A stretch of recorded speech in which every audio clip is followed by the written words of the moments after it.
Isang is here. Lumakas at ganap ng bagyo ang binabantayang LPA sa silangan ng Aurora at pinangalanang isang ng pag-asa.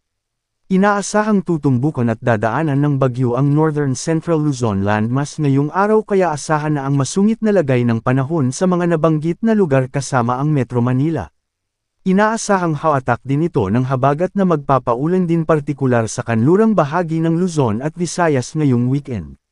Maging alerto at handa sa banta ng mga biglaang pagbaha at mga pagguho ng lupa. Tropical Cyclone Formation Update. Ang bagyong isang ay huling, namataan sa layong 150 kilometro. Silangan ng Baler, Aurora tatawiran ng Central at Northern Luzon. Tropical Depression. Coordinate 16.0 degrees north, 123.0 degrees east. Nakakaapekto ito sa Metro Manila, Ilocos Region, Cordillera Administrative Region, Cagayan Valley, Central Luzon, Laguna, Quezon, Rizal, Camarines Norte, at Camarines Sur.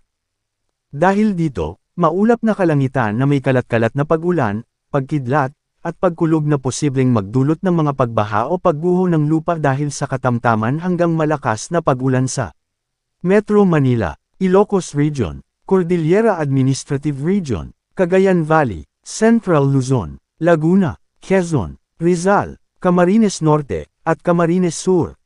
Pansarang Panalikop, Southwest Monsoon o Habagat. Nakakaapekto ito ngayon sa nalalabing bahagi ng Visayas, Mindanao, at Mimaropa.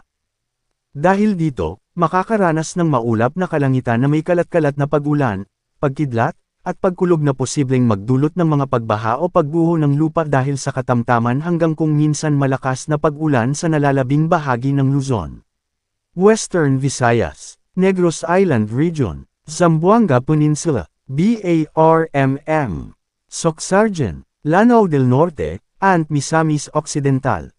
Samantala, makakaranas ng bahagyang maulap hanggang maulap na kalangitan na may pulupulong pag-ulan o pagkidlat at pagkulog na posibleng magdulot ng mga pagbaha o pagguho ng lupa dahil sa severe thunderstorm sa mga nalalabing bahagi ng Visayas at Mindanao.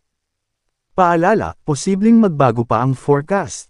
Ay pinapaalalahanan ng lahat na manatiling updated sa lagay ng panahon at sa posibleng tatahakin at magiging lakas ng sama ng panahon sa susunod na mga araw. Manatiling nakatutok sa Weather Balita para sa bago pang updates, don't forget to subscribe.